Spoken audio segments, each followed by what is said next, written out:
All right, here we go with this year's, 2024 March Madness predictions.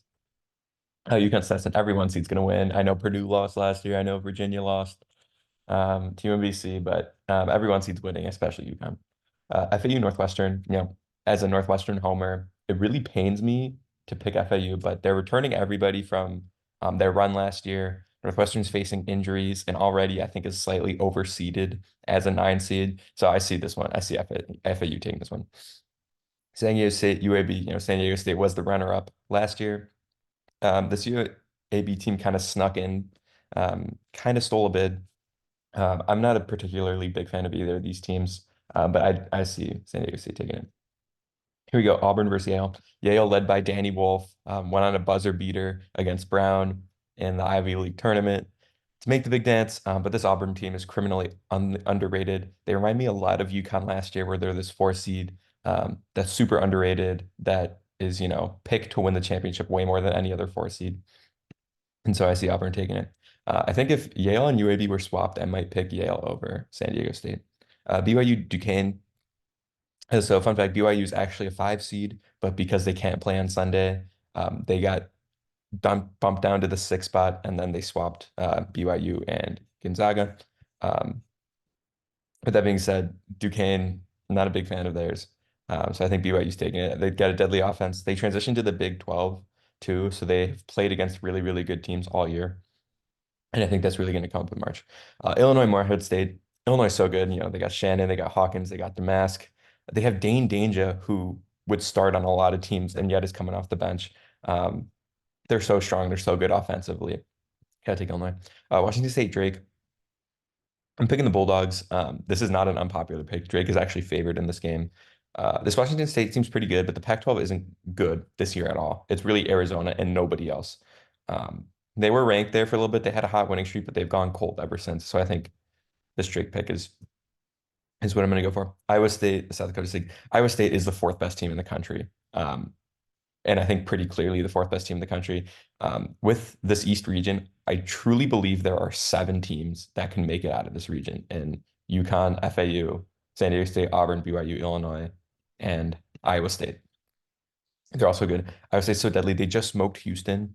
I think it's criminal. I think this East region is criminal, and it's unbelievable that Auburn, UConn, and Iowa State, probably 3 of the best 8 teams in the country, are all in the same region. UConn, FAU. FAU could make another miracle run, but this UConn team is just so good. They're the clear favorites to win it all. So I got to pick them. San Diego State, Auburn, same thing. Auburn, metrics love them. They just spanked Florida in their conference championship game. Really, really strong team. BYU, Illinois. I'm actually going to go with BYU. And this is a combination of BYU being underseeded, the Big Ten not performing in March Madness. And I think this transition to the Big 12 with the BYU is going to be really good for them this year. So I like this upset. And then Iowa State, they're just so good. They're so strong. Um, and they're going to take the next game. Here, I really want this game to happen, and I'm really excited to see what's going to happen. I think Auburn's so good, but UConn just like clear favorites. They won it last year. They're a winning program. They know how to get it done. And for that reason, I have them advancing out of the East region. Let's go for the South. So Houston Longwood, once again, everyone sees going to win, but I kind of have some tingling sensations that Longwood might just pull it off. It's just total gut feeling. But Houston's really good. They're super good defensively. They lost 1 game, to this Iowa State team, but other than that, transition to the Big 12 and win it all for a season. I think this Houston team is so good defensively, and that's gonna, take them really far in this tournament. Now, Nebraska, Texas A&M, Casey Tominaga, they got Alec. This Nebraska team is really deadly, and if Tominaga gets hot, it's game over for whoever they're playing against. The Texas A&M team is pretty good, but they're kind of one of those middling teams in a power conference that just makes it. Um, so I'm liking Nebraska. Wisconsin, James Madison. I really hate this matchup. James Madison has over 30 wins this year. They've been, I don't think they've lost since mid-January. So a super hot team. They know how to win. Granted, they're not in a great conference, but they've had a great season and they're really hot. But this Wisconsin team reminds me a lot of UConn last year as well, where they start really hot, they go on this skid, and then they pick up really hot at the end. winning the Big Ten tournament, beating Purdue, beating Illinois. So I got to take Wisconsin. Duke, Vermont. I almost want to pick Vermont. I think this Duke team is kind of sus. I think Duke's big man, their 7 foot guy that complained about the court storming, I think he's overrated. But this Vermont team just isn't one of those teams I can see winning a game. If this Vermont was Yale or if it was James Madison, um, among others, I think I would pick that team. I just don't like this Vermont team, and Duke has so much history. They know how to win in the tournament. So I got to go Duke. Texas Tech, NC State. NC State's so hot. They won 5 games in 5 days to win the ACC, including wins over Virginia and North Carolina and Duke. So I got to pick this NC State team. They're super hot. This Kentucky team, I go back and forth about them. I think they have a very high variance in that they can lose early or they can make a deep run, and that's scary. And especially as a 3 seed where it's kind of an awkward line. But I think they're going to take down Oakland, no problem. Now, Florida versus the winner of Boise State and Colorado. This Florida team is so good. However, their big man got hurt in the SEC championship game, but they made it there. I think they're really strong, and it's not a ton of minutes that they're losing.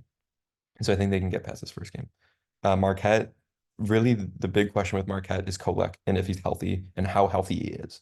I'm very confident he's going to play, but if he's only running at 70%, and you've got a Western Kentucky team that's one of the fastest teams in the country, this is also another very plausible upset. I'm going to take Marquette. Moving forward, Houston, Nebraska. If Nebraska wasn't in the Big Ten, I would really eye this as an upset, but Big Ten does not perform well in the tournament unless your name is Michigan State.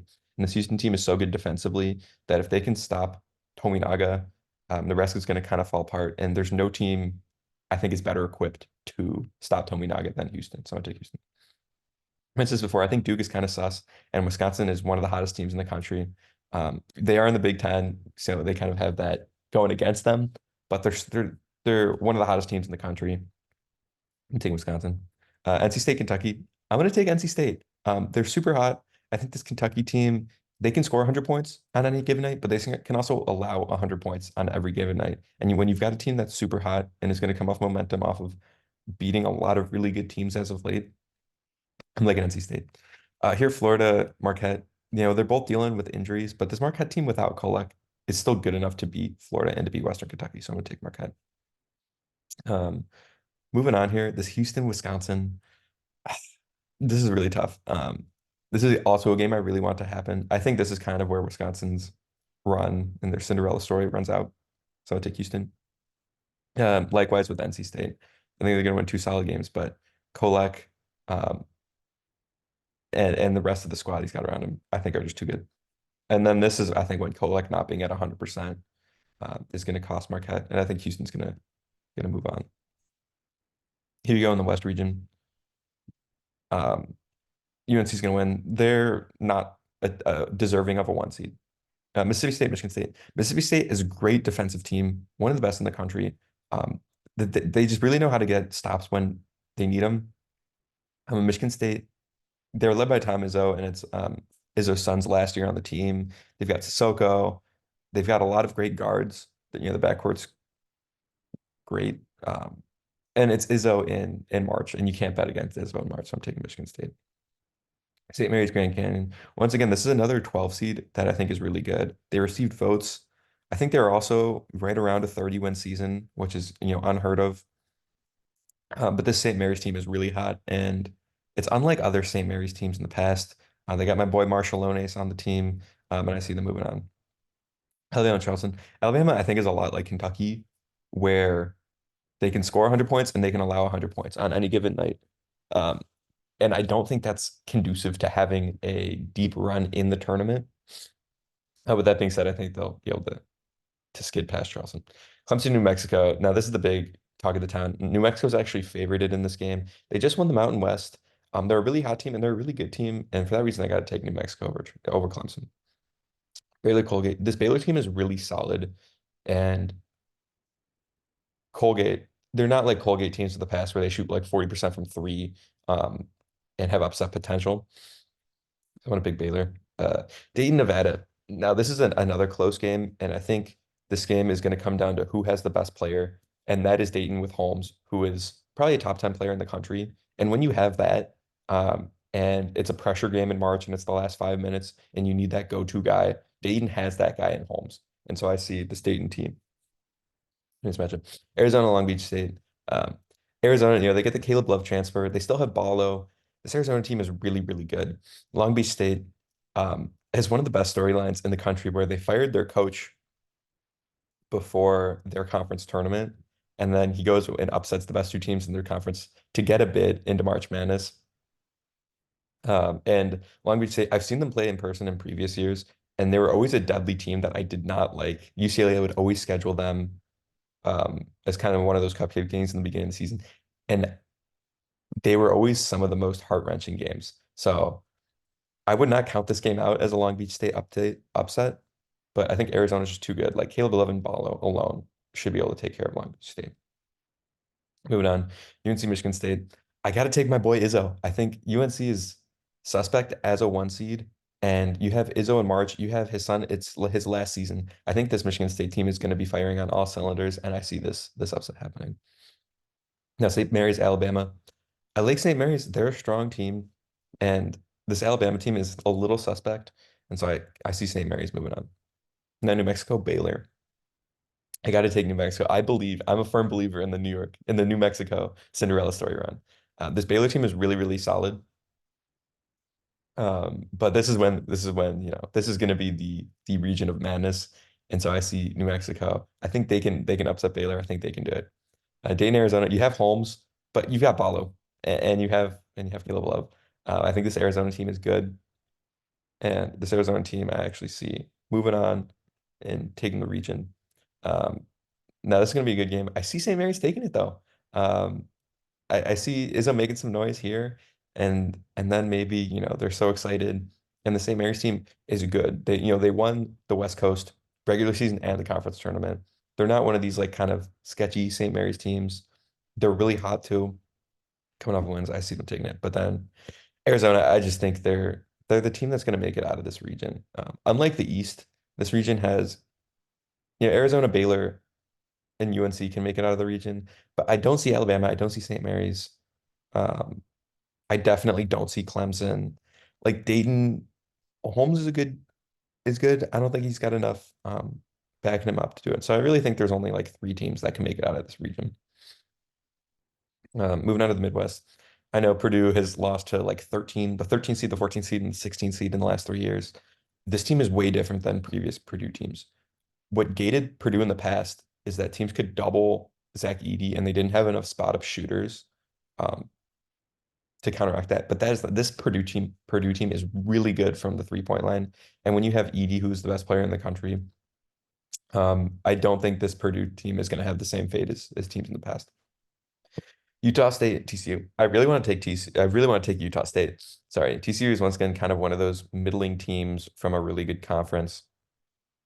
Uh, and this Utah team is good. They've got Martinez that can drill threes.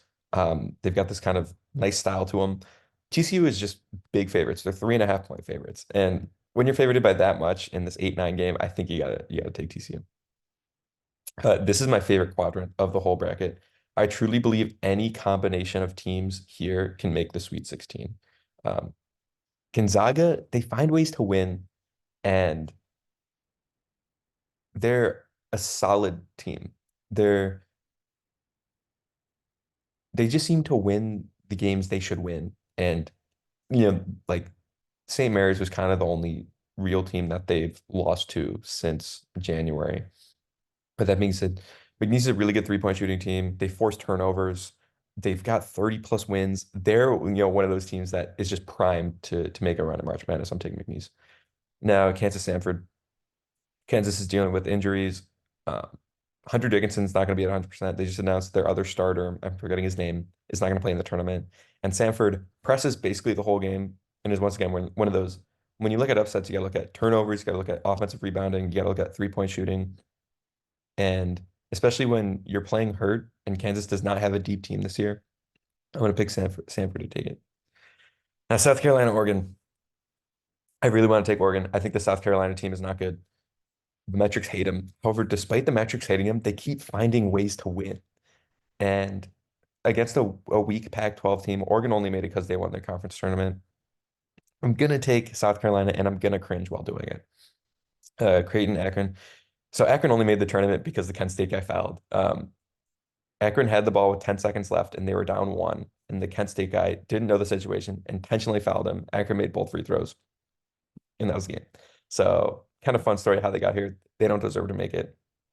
And this Creighton team is really solid. The Big East only has three teams in the tournament in Creighton, Marquette, and UConn, but they're three really, really good teams that are all poised to make a run. Now, Texas, Colorado State. Texas kind of reminds me of Gonzaga, where they're a solid team. They're going to win some games. They're not prone to getting upset. And this Colorado State team is just like a fine team from the Mountain West. So I'm gonna take Texas. Tennessee St. Peter's.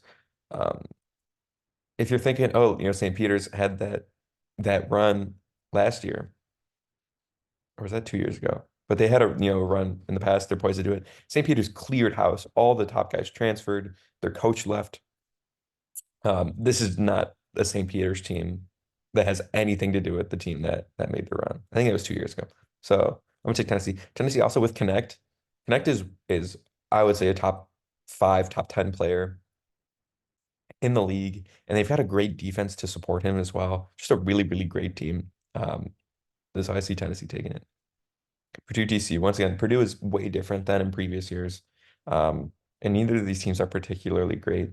We don't have a Michigan State or an FAU or another team or like a Nebraska that can make some noise. Neither of these teams I see making a lot of noise. It's like Purdue. Sanford and McNeese. I go back and forth on this game. I think this Sanford play style is so unique, and I think they're poised to be kind of an outright team of the tournament. So I'm gonna take Sanford. South Carolina, Creighton.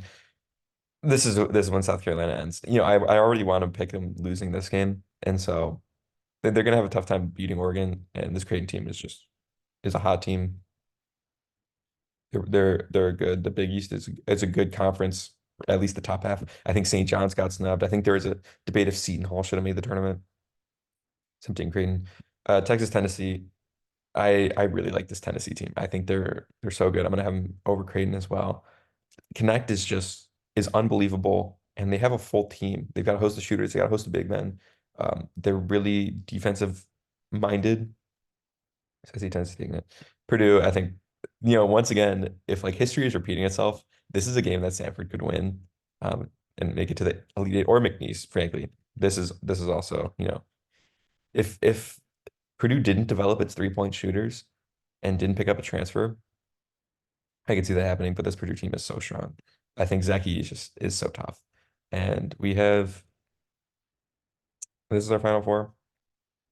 UConn. I think UConn's so strong, and I think Arizona. It's going to be interesting because Arizona lost to Princeton in the first round last year, and Purdue lost to Fairleigh Dickinson last year. And so Virginia, when they lost to UMBC, they won. They won it all the next year. And so I can see both these teams making runs. I think it would be very poetic if Purdue or Arizona, if either of them won it all. But I think this UConn team is just so strong. And I'm actually going to take Purdue. I think Purdue has such an easy path. Um, Tennessee's really only going to be their first struggle. I think Purdue has such an easy route to the Elite Eight, whereas Houston's got to get through like a sneaky Keisei Tominaga and then two blue bloods, one that's extremely hot, and then a Marquette team or a Kentucky team that's really, really strong. Um, and so, Houston's going to be battered by the guy here. And Purdue, with Zach Edey, you can't simulate playing him in practice. And only Big Ten teams really have experience against playing against Zach Edey. And I think that's so unique that I'm going to take Purdue. With that being said, UConn is just too good. And the one kind of fly in the ointment with UConn is they have the toughest route. They're playing a Final Four team of last year. They're playing a criminally underseeded Auburn team. They're playing Iowa State, who I think is the fourth best team in the country. And even if they're not playing Iowa State, Illinois is a really good team. This side of the bracket has the SEC, the Big 12, and one other like notable conference tournament winner. This East region is loaded, but I think UConn can survive the bloodbath to win it all. Uh, we're gonna put 160, and yeah, those are my picks for this 2024 March Madness season.